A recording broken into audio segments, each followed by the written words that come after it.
Good morning, praise the lord. આવો આજનું વચન જોઈએ. એ માટે તમે દેવને આધીન થાઓ, પણ શેતાનની સામા થાઓ, એટલે તે તમારી પાસેથી નાસી જશે. યાકૂબનો પત્ર તેનો 4થો અધ્યાય તેની 7મી કલમ 1થી 17 સુધી વાંચવા પ્રયાસ કરશો. આજનો વિચાર: ખ્રિસ્તમાં અતિ પ્રિયવાલા મિત્રો, પ્રભુ ઈસુ ખ્રિસ્તના ગૌરવી મહાન નામમાં આપ સર્વને આજની સવારની ફરીને એકવાર પ્રેમભરી સલામ.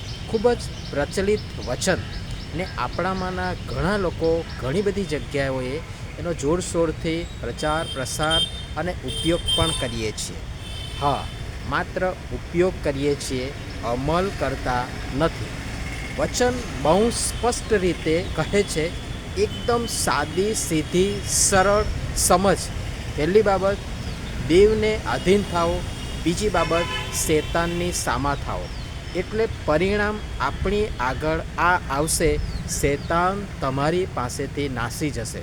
પણ આપણે જે કરવાનું છે એ ન કરતાં આનાથી બિલકુલ વિપરીત અને ઊંધું કરીએ છીએ. એક, શેતાનને આધીન થઈએ છીએ, જે જગ જાહેર છે.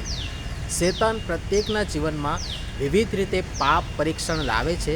આપણી દ્રષ્ટિમાં બહુ નાનું, પણ મેં અગાઉ પણ ઘણી બધી વખત કહ્યું છે કે પાપ એ પાપ હોય છે અને એ કદી નાનું મોટું હોતું નથી, અને એનું પરિણામ એક સરખું જ આવશે: નાશ.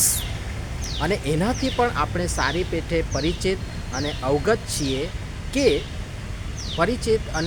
છીએ કે તેનો પ્રતિકાર કરી એમાંથી પસાર થઈ તેને હરાવી જીત પામવાને બદલે તથા તેના પર આપણે હાવી થવાને બદલે બહુ જ સરળતાથી તે આપણી ઉપર હાવી થઈ આપણા પર રાજ કરવા લાગે છે. ને અંતે પરિણામ જે આવે છે એ પણ આપણે બહુ ભલીભાંતિ જાણીએ છીએ. જેને આપણે આધીન થવાનું છે તેમને આપણે આધીન થતા જ નથી, કારણ કે એમની હલકી ઝૂંસરી પણ આપણને બહુ ભારી લાગે છે, અને જેના બોજ તળે દબાઈને ફસાઈને એક સમયે ફસડાઈ પડી નાશ પામીએ એની ઝૂંસરી આપણને બહુ સારી, હલકી અને સરળ લાગે છે. બીજી બાબત, આપણે દેવની સામા થઈએ છીએ. આ સ્વીકારવું અને પચાવવું થોડું અઘરું અને કઠણ અને મુશ્કેલ લાગશે. એ તો જેની પાચન શક્તિ, આત્મિક પાચન શક્તિ બહુ સારી હશે એ જ પચાવી શકશે.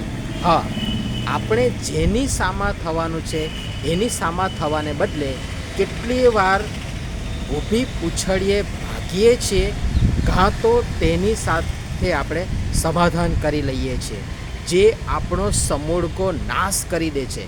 એના બદલે આપણે જેને આધીન થવાનું છે તેમની, એટલે કે દેવની સામા થઈએ છીએ. તમને થશે કે વળી અમે ક્યાં દેવની સામા થયા?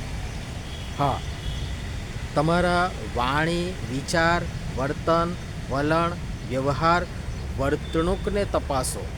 વિશ્વાસી જન તરીકેની તમારી ગેરવર્તણૂકની જે અસર છે, નકારાત્મક જે પ્રભાવ છે, અને સાથે સાથે નકારાત્મક પ્રવૃત્તિ, નકારાત્મક છાપ, નકારાત્મક સાક્ષી, અને તમારી વિશ્વાસી જન તરીકે ઓળખ હોવા છતાં તમારી કુટુંબ, મંડળી, સમાજમાં ખંડનાત્મક, નુકસાનકારક પ્રવૃત્તિઓ, દેવની મંડળી, દેવના સેવકો, આગેવાનો પોતાના જ ભાઈ બહેનો પ્રત્યે ઈર્ષા, અદેખાઈ, ક્રોધ, નફરત, ગુસ્સો, અને આવું ઘણું કેટલુંય દેવની સામા થવા બરાબર જ છે.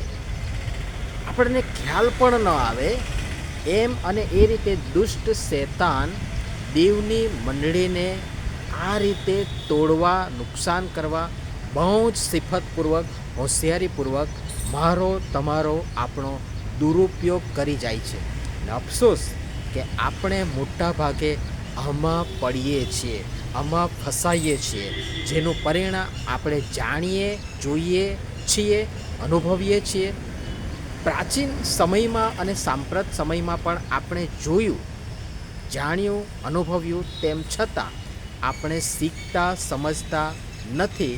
જો કે આખરે મંડળી પ્રભુની છે, અને જેની સામે આડેસની સત્તાનું જોર ચાલ્યું નથી અને ચાલવાનું નથી ને ચાલશે પણ નહીં. અને તેથી દુષ્ટ શેતાનનો હાથો બનવાનું બંધ કરી તેની સામા થઈ, એટલે કે શેતાનની સામા થઈ, દેવને આધીન થઈ જે કંઈ શક્તિ, સામર્થ્ય, બળ, તાલંત, કૃપાદાનો, આશીર્વાદો, આવડતો દેવે આપણને આપ્યા છે તે સર્વને કેવળ તેમના જ મહિમાને માટે વાપરીએ એ ઈચ્છનીય અને આવકાર્ય ગણાશે. ફરીથી કહીશ કે ઊંધું એટલે કે શેતાનને આધીન થઈ, દેવની સામા થઈ, પવિત્ર આત્માને ખિન્ન થઈ આપણી પાસેથી ચાલી જવા કે જતા રહેવા ફરજ પડે, એના બદલે દેવને આધીન થઈએ, શેતાનની સામા થઈએ, જેથી તે એટલે કે દુષ્ટ શેતાન આપણી પાસેથી નાસી જાય. તપાસી જુઓ, આત્મમંથન કરો, આત્મ તપાસ કરો. હું ક્યાં છું? મારી આધીનતા, મારો પ્રતિકાર કેવો અને કોના પ્રત્યે છે? દેવ પ્રત્યે કે શેતાન પ્રત્યે?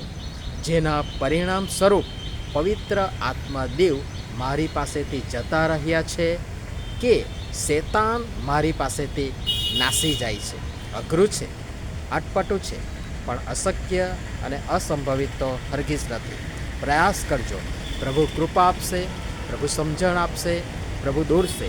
પ્રભુ આ બધી બાબતો સમજવાના માટે આપણ સર્વને તેમની સહાય તથા મદદ કરો. આમીન. ધન્યવાદ.